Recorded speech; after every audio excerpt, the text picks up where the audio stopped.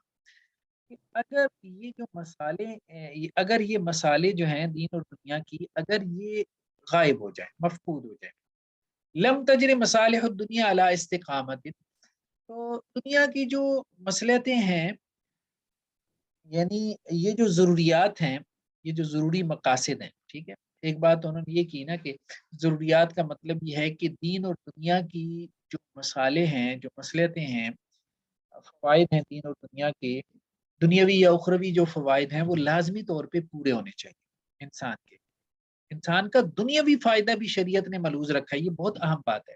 اخروی فائدہ تو ملحوظ رکھا ہی رکھا ہے، دنیاوی فائدہ بھی.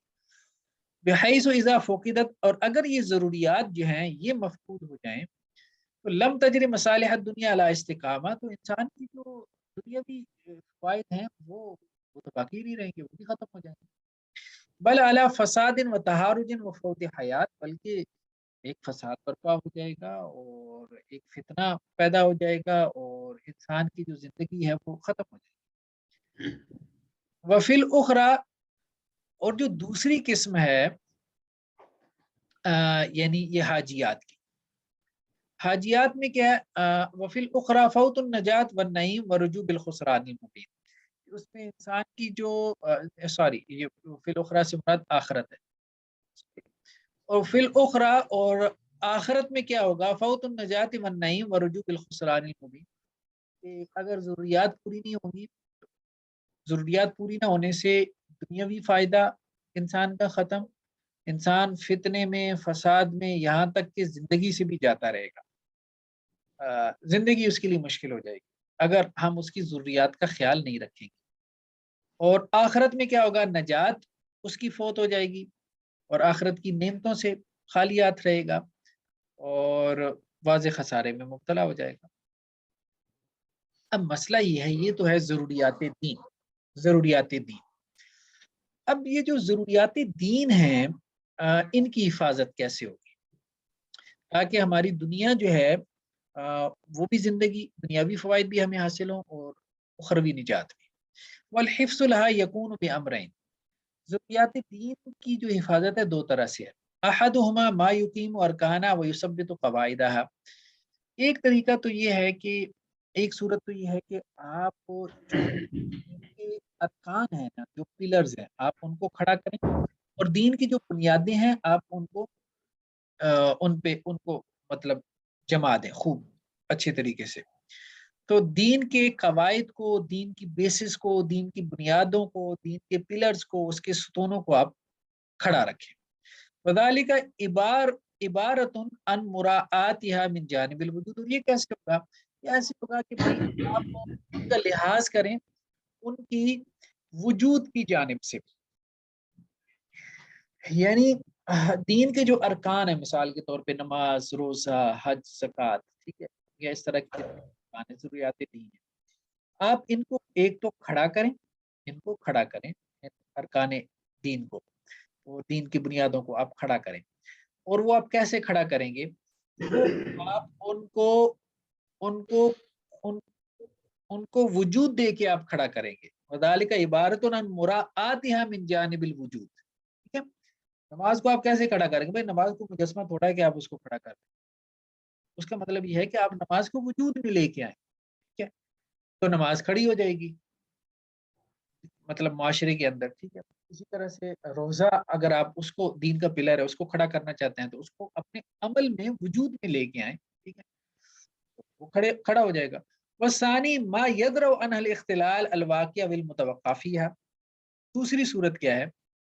ایک تو یہ ہے کہ آپ نے ان ارکان کو وجود بخشنا ہے، ٹھیک ہے، ان ارکان کو آپ نے بار بار وجود دینا ہے اپنے عمل کے ذریعے سے، ٹھیک ہے، تبھی یہ دین محفوظ رہے گا نا. جب یہ دین آپ کے عمل سے نکل جائے گا، آپ اس دین کو معاشرے میں کھڑا نہیں کریں گے، آپ بات سمجھ رہے ہیں، تو پھر یہ دین کاہے کا محفوظ رہے گا؟ پھر تو دین محفوظ نہیں ہے نا. تو دین محفوظ ہوگا اس طرح سے کہ جب آپ اس دین کے احکامات کو معاشرے میں اپنے عمل کے ذریعے سے کھڑا کریں گے. مطلب یہ بہت گہری بات ہے جو انہوں نے کی ہے. تو اس کے بغیر دین کے محفوظ ہونے کا کوئی معنی ہی نہیں ہے. ابھی کتابوں میں دین ہے، کتابوں میں دین کی تھوڑا محفوظ. بس ثانی، اور دوسرا کیا؟ دوسرا یہ ہے، یعنی دین کو محفوظ کرنے کا سب سے بہترین طریقہ یہ ہے کہ دین کو پریکٹس کرنا شروع کر دو.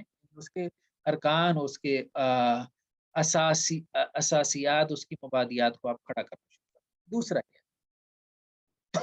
بس ثانی ما یدرؤ عن الاختلال الواقع او المتوقع، کہ جو خلل واقع ہو سکتا ہے، ٹھیک ہے، یا جس خلل کی آپ توقع کر سکتے ہیں دینی احکامات میں، اس کی قواعد میں، اس کے ارکان میں، اس کو دور کریں. وذالک عبارت عن مراعات من جانب العدم. اور یہ کیسے ہوگا؟ یہ ایسے ہوگا کہ اس کے جو عدم کا پہلو ہے اس اعتبار سے آپ اس کا لحاظ کریں.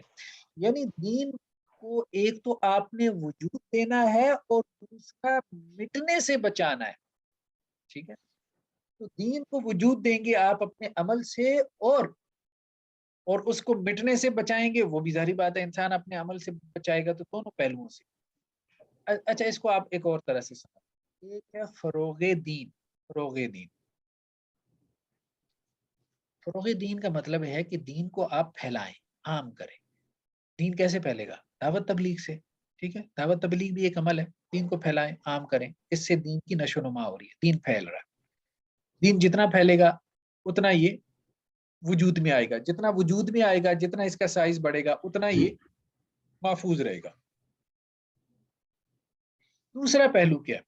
دوسرا پہلو ہے دین کی حفاظت کا. ایک ہے دین کا فروغ اور دوسرا کیا؟ حفاظت. حفاظت کیا ہے؟ کہ دین کے اوپر حملہ ہو رہا ہے اس پہلو سے کہ دین کو بگاڑا جا رہا ہے، دین کو مسخ کیا جا رہا ہے، یا دینی احکامات کو ختم کیا جا رہا ہے. تو اب آپ اس کے خلاف کھڑے ہو، ٹھیک ہے، کہ دینی احکامات کو آپ نے ختم نہیں ہونے دینا. ایک ہے دین کو وجود دینا ہے، ٹھیک ہے، اس کے لیے دعوت تبلیغ کی محنت. اور ایک یہ ہے کہ دین کو ختم کرنے کی جو محنت ہو رہی ہے، مثال کے طور پہ آپ نے جہاد کرنا. جہاد کیا ہے؟ دین کی حفاظت ہے. ایک ہے دین کا فروغ. دین کا فروغ ہوگا اس کی وجود کی جانب سے، اور دین کی حفاظت دوسرا بڑا لفظ اصطلاح کیا ہو سکتی ہے؟ دین کی حفاظت. اور دینی احکامات کی حفاظت کیسے ہوگی؟ جیسے مثال کے طور پہ مثال کے طور پہ جیسے جہاد ہے. جہاد کے ذریعے سے کافر دین مٹانے کے لیے آ رہے ہیں، مسلمانوں کو ختم کرنے کے لیے آ رہے ہیں، تو جہاد ہے. تو یہ جانب عدم. فاصول العبادات راجعہ الی حفظ الدین من جانب الوجود. عبادات کی جتنی بنیادیں ہیں تو وہ سب کس طرف لوٹ رہی ہیں؟ کہ دین کی حفاظت مقصود ہے وجود کی جانب سے. یعنی کہ جیسے ایمان ہے، ٹھیک ہے، ایمان اب بنیاد ہے، دین کی بنیاد ہے، دین کی پلر ہے. تو ایمان کو وجود دو، ایمان کو وجود دو، ٹھیک ہے. آپ نے ایمان کو باقی رکھنا ہے نا. تو باقی کیسے رکھنا ہے بھائی؟ ایمان پیدا کر تو ایمان باقی رہے گا. پیدا نہیں کرو گے تو کتاب میں لکھا ہوا ایمان ہے تو وہ کیا فائدہ اس کا؟ تو دین کی حفاظت جو ہے مقصود ہے اللہ تعالیٰ. سب سے پہلا جو اللہ کا مقصد ہے شریعت کو نازل کرنے کا، سب سے بڑا مقصد وہ خود دین کی حفاظت، وہ خود شریعت کی حفاظت، ٹھیک ہے. تو اللہ تعالیٰ جو ہے، کیونکہ وہ شریعت جو ہے وہ اصل میں انسان کی فلاح و بہبود کا نام ہے. شریعت ایک ایسا قانون ہے، ایک ایسا ضابطہ ہے کہ جس کے ذریعے سے انسان کی دنیا کی بھی فلاح ہے. اس قانون کے مطابق جو فیصلے ہوں گے تو وہ جسٹس ہے، انصاف ہے. انسان کی دنیا کی بھی فلاح و بہبود ہے. مظلوم کو جو ہے وہ آپ کہہ لیں کہ جی جسٹس مل رہا ہے. اور آخرت کی بھی فلاح ہے. تو دین کے مقاصد میں سب سے بڑا مقصد تو خود دین کی جو ہے وہ حفاظت ہے. ٹھیک ہے. تو وہ دین کی حفاظت کیسے ہوگی؟ بھئی آپ دین کے جو پلرز ہیں آپ ان کو وجود بخشیں، جیسا ایمان ہے. والنطق شہادتین، شہادتین کا اقرار ہے، خود بھی پڑھیں دوسروں کو بھی پڑھوائیں. والصلاۃ، نماز ہے، زکوٰۃ ہے، والصیام والحج وما اشبہ ذلک. اس طرح دین کی جتنی بنیادیں ہیں بس ان کو وجود دیتے رہیں. والعادات، یہ تو عبادات ہو گئی. اب دوسری چیز کیا ہے؟ عادات. والعادات راجعۃ الی حفظ النفس. ٹائم چلے 5 منٹ ہے. اچھا کیا بات ہے. والعادات راجعۃ الی حفظ النفس.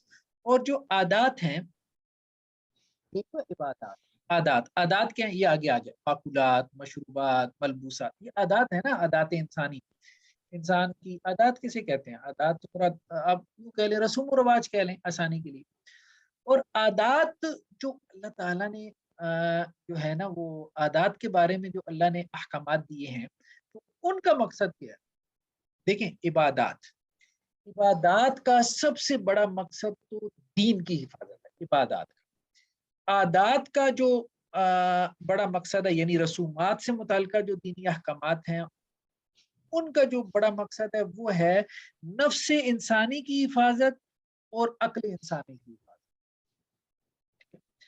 یعنی دین کے بعد سب سے اہم چیز کیا ہے؟ انسانی نفس کو سیکیور کیا جائے اور پھر انسانی عقل کو سیکیور کیا جائے. اور وہ کیسے کیا گیا؟ وہ عادات کے احکامات. تو حفظ النفس والعقل من جانب الوجود ایضا، تناول المعقولات والمشروبات، یعنی کھانا پینا کس لیے؟ ابھی کھاؤ گے پیو گے تو تمہاری جان محفوظ رہے گی، نہیں کھاؤ پیو گے تو مر کھپ جاؤ گے. مشروبات، پینا بھی کیا ہے؟ اس کا بھی حکم دیا گیا. کلو وشربو جیسے. والملبوسات، پہننے کا حکم دیا گیا. ٹھیک ہے، پہنے گا نہیں مطلب سردی میں تو ظاہر بات ہے مر جائے گا. والمسکونات، گھروں میں رہنے کا حکم دیا گیا ہے. ایکسٹریم ویدر میں انسان کیسے رہ سکتا ہے؟ وما اشبہ ذالک. تو یہ جتنے بھی احکامات ہیں، کھانے پینے، گھروں میں رہنے اور اسی طرح سے جو ہے وہ پہننے اوڑھنے کے جتنے احکامات ہیں ان کا تعلق انسان کی نفس اور اس کے عقل کی حفاظت سے ہے. اچھا والمعاملات، تیسری چیز کیا ہے؟ معاملات. رسوم و رواج کے بعد تیسری چیز معاملات ہے. معاملات میں کون سا مقصد پورا ہو رہا ہے؟ معاملات کے جو احکامات ہیں، ہم انسان جو آپس میں معاملات کرتے ہیں، راجع الی حفظ النسل والمال من جانب الوجود، اس میں انسان کی نسل کی حفاظت ہو رہی ہے. یعنی سب سے پہلے دین کی حفاظت ہو رہی ہے عبادات کے ذریعے، پھر انسان کی جان کی اور عقل کی حفاظت ہو رہی ہے عادات کے ذریعے، پھر معاملات کے ذریعے انسان کی نسل اور مال کی حفاظت ہو، یعنی انسان کی نسل کو اور اس کے مال کو اللہ نے سیکور کیا. وَإِلَى حِفْظِ النَّفْسِ وَالْعَقْلِ أَيْضًا، اور اسی طرح معاملات میں انسان کے نفس عقل کو بھی محفوظ کیا ہے. لیکن بواسطۃ العادات، لیکن یہ عادات کے واسطے سے. خیر بہرحال معاملات کے بعد پھر آگے کیا آ گیا جی؟ والجنایات. یہ معاملات میں دیکھنا کیسے بیع و شراء میں کیا خرید و فروخت پر کے اس میں آپ کے مال کی حفاظت ہو رہی ہے. ٹھیک ہے، اور اسی طرح سے جو ہے آپ کے مال کو جو ہے وہ فروغ مل رہا ہے، مطلب آپ تجارت کے ذریعے سے اپنا مال بڑھا رہے ہیں نا. اسی طرح معاملات میں کیا ہے؟ نکاح ہے، نکاح طلاق ہے، نکاح کے ذریعے سے انسان کی نسل آگے جاری ہو رہی ہے. ٹھیک ہے. والجنایات، اور چوتھا کیا ہے؟ جنایات مطلب جرائم اور ان کی جو سزائیں وغیرہ ہوتی ہیں. وَيَجْمَعُ الْأَمْرُ بِالْمَعْرُوفِ وَالنَّهْيُ عَنِ الْمُنكَرِ، اور اس میں آپ امر بالمعروف نہی عن المنکر کو بھی لے لیں. ترجع الى حفظ الجمیع من جانب العدم. اللہ، ترجع الى حفظ الجمیع من جانب العدم. یہ کہہ رہے ہیں یہ جو جنایات ہیں اللہ نے حدود جو مقرر کی ہیں، جو سزائیں اللہ نے مقرر، چور کے ہاتھ کاٹ دو، زانی کی یہ سزا ہے، فلاں ہے یہ. اسی طرح سے امر بالمعروف نہی عن المنکر کو بھی لے لو. ٹھیک ہے، یہ سب جو ہیں الی حفظ الجمیع، جتنے بھی مقاصد ہیں، دین محفوظ ہو جائے، تمہارا نفس محفوظ ہو جائے، تمہاری عقل محفوظ ہو جائے، تمہاری نسل محفوظ ہو جائے، تمہارا مال محفوظ ہو جائے، تمہاری عزت محفوظ ہو جائے، بڑی بڑی یہی چیزیں. اس کے لیے اللہ نے یہ سزاؤں کا نظام نافذ کیا. انسان کہہ سکتا ہے نا یار اتنی سخت سزائیں کیا ہیں، یہ سب انسان کی ان چیزوں کو سیکیور کرنے کے لیے. من جانب العدم، مطلب یہ ہے کہ یہ سب کچھ تو پھر معدوم ہو جائے گا. معدوم ہو جائے گا نا. اگر مطلب یہ سزاؤں کا نظام نہیں ہوگا تو انسان کی عزت کون عزت کرے گا؟ ٹھیک ہے. اور اگر قاتل کی سزا جو ہے وہ پھانسی چڑھانا قصاص نہیں ہوگا تو کون قتل سے روکے گا؟ ٹھیک ہے. اور اسی طرح چور کی سزا ہاتھ کاٹنا نہیں ہوگا تو پھر کون کسی کے مال کے اوپر جو ہے وہ ڈاکہ نہیں ڈالے گا یا اس کا مال جو ہے وہ نہیں چرائے گا. تو اور اسی طرح سے جو ہے وہ زنا کی اگر سزا نہیں نہ ہوتی تو پھر نسل انسانی کیسے محفوظ رہتی؟ یہ سارے اللہ تعالیٰ نے اس اعتبار سے کی. چلے خیر، میرے خیال میں آج اتنا ہی کافی ہے. پھر نیکسٹ ٹائم ہم دیکھتے ہیں انشاءاللہ سے اس کو آگے چلا. ٹھیک، واضح کلیئر ہے؟ جی سر. السلام علیکم. وعلیکم السلام. یہ ہو گیا جی.